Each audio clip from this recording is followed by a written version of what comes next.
নমস্কার বন্ধুরা, আশা করি আপনারা সকলেই সুস্থ আছেন।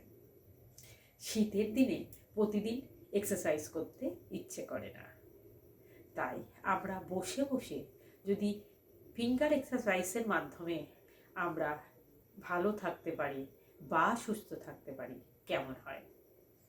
আপনারা যারা লো প্রেশারের সমস্যায় ভুগছেন তাদের জন্য আজ একটি সিম্পল ফিঙ্গার এক্সারসাইজ দেখাবো। তাহলে করে দেখাই। প্রথমে হাত দুটো এভাবে রাখবো, টাইট করে মুঠো করব আর খুলে দেব, টাইট করে মুঠো করব আর খুলে দেব।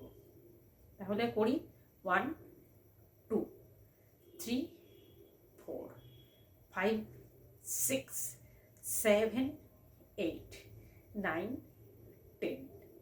রিল্যাক্স। এটা হলো 1 সেট, তারপরে একটু রেস্ট করব।